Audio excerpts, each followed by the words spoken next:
Um, only the paladin was left, and no, I take that back. The dragon sent his attacks at the Pegasus. The rider sent his attacks at my rider. The Pegasus was killed. Um, the rider, the paladin, stayed alive. And here you can see a dice roll. These were all the attacks from the elf lord that wounded. And I rolled for my 5/6 ward save because he had the Star Lance, which was really powerful, and some other thing. I don't know what it was. But his strength hits were 5 or more. And 1, 2, 3, 4, 5, 6, 7 wounds. All 7 of them he rolled 5s and 6s for his ward save, which was awesome, but didn't really matter because when it came to static combat res, the dragon won static combat res, broke the paladin, rolled higher than the paladin, so he was automatically cut down. Oh, I did get a chance to roll back at the dragon and try to get my killing blow. I got 2 wounds, but for neither of those 2 was I able to roll a 6. Unfortunately, that would have been awesome. In the combat with the... Oh, so we're pretending now that the dragon is touching the back of the Grail Knights. He's not really again, but that's just a base size issue. Pretend he's overrun and come into a new combat. So, since this combat hasn't even been fought yet, guess what? He gets to fight again. So, the Grail Knights and my Lord direct their attacks forward, take down 1 Dragon Prince. The Grail Knight in the back row is facing the dragon because he has accepted a challenge that was issued by the High Elf Lord. And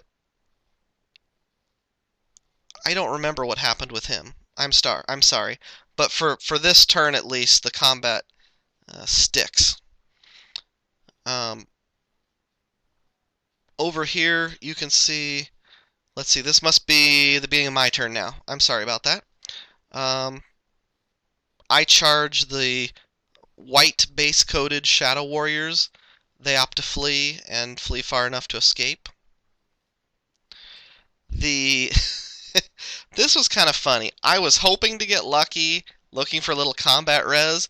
I charged the peasant bowmen skirmishers in the woods into the side of the dragon. My thought process was maybe I can hold him there somehow. This is showing my shooting, but I can't really see what's happening in the background. Oh, I can see now.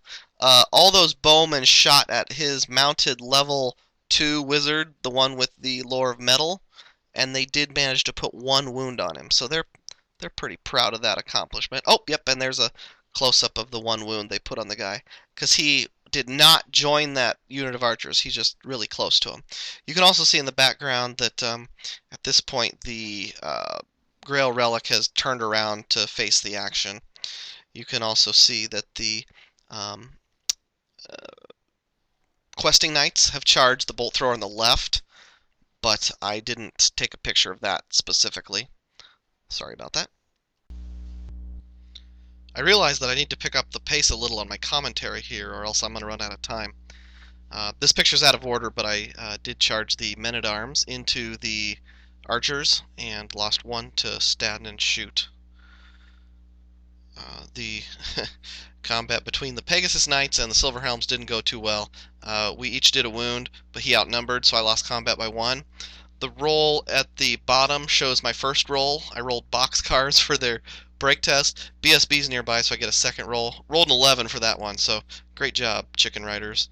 So they're getting pursued. Didn't get run down yet, but they're fleeing from the action. The questing knights and the BSB defeated the bolt thrower and went off the table. Alright, back to the battle with the dragon here. You can see that the peasant bowman skirmishers didn't take any attacks because the challenge was still going from last time with the 1 Grail Knight who had decided to face the dragon. He got lucky last turn, but this turn his luck ran out. He actually failed 3 armor saves, so he had 2 overkill wounds, 1 regular wound. Um, the break test for the uh, bowman down at the bottom was successful.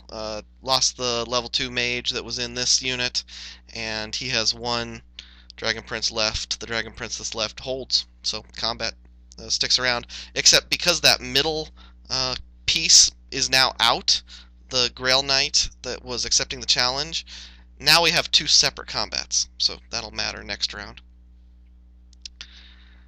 Here's the same thing, just from a slightly different angle. You can see the eagle, quote unquote, on the hill is free to move around, but my opponent forgets to move him in the next turn. And the dragon won combat even though the bowman held, so he turns to face them. This shows what happened in the battle. I forgot to take a picture of the actual battle between the archers and the men-at-arms. I don't think there were many casualties on either side, but I won pretty well in terms of static combat res. They broke, ran, didn't get caught. This is actually the beginning of the High Elf turn, and the 11 rolled there was their rally test, which they obviously failed, so they proceeded off the board. My opponent just knocked them down so I could take a picture. There's the rally test for the Shadow Warriors who had fled last turn for my Knights Errant. They rallied just fine. The Lore of Metal Mage from the High Elves took a look across the field and had line of sight to my general, who remembers the guy with kind of the horse up on the rock and the sticky tack right in front of that Dragon Prince. He cast Law of Gold, which is the one where you roll randomly to see if you either lose 1 magic item or can't use 1 magic item. He got it off. I tried to dispel it, wouldn't roll enough dice, and I had to choose to either give up his Heartwood Lance or his Armor of Aefgulf, and I decided to give up the Heartwood Lance because I thought I really needed to keep the armor. So that stunk. He took away my magic lance. Silverhelms charged the Pegasus Knights who were already fleeing, and I realized, this picture's out of order, but the Pegasus Knights rolled really high on their flee roll and went right off the table. The Shadow Warriors, I don't know if I'd mentioned this or not, the Gray Shadow Warriors had charged the Knights Errants in the flank on this turn. When it came to the actual combat, they didn't put any wounds on me. I think I wounded 1 of theirs, and then the other 4 lost static combat res and fled off the table. So that charge was totally meaningless for the High Elf player. In the rest of the combat phase, my general and the 1 remaining Grail Knight polish off the last of the Dragon Princes. I decide not to overrun for whatever reason. Since I killed the whole unit, I do get to keep the standard. And the dragon fighting the Peasant Bowman Skirmishers. Peasant Bowman champion accepts challenge. He gets killed, but somehow, between the dragon and the High Elf Lord, only 1 regular wound plus 1 wound of overkill. So they roll exactly what they need to hold, which I thought was pretty hilarious. Beginning of my next turn, the my general and the standard bearer for the Grail Knights charge the Shadow Warriors, the White Shadow Warriors, who do a stand and shoot but don't put any wounds on them. Movement in general, you can see I've moved my Knights Errant in such a way that they can't get charged by that fast cav, and they will hopefully be able to charge the fast cav or something on the next turn. And his eagle is on top of the hill there now, so my bowmen turn around so they can shoot at him, essentially. This shows some general movement. My BSB with the Questing Knights come back onto the board.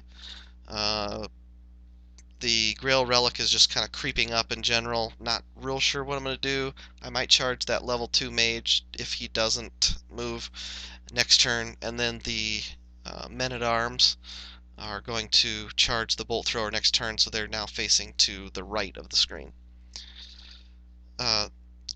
No need for the Grail Relic to charge the level 2 Lore of Metal guy, because the bowmen finish up where they left off last time, shoot at him, and take him down. Good job, bowman. There's a close-up of his gruesome demise.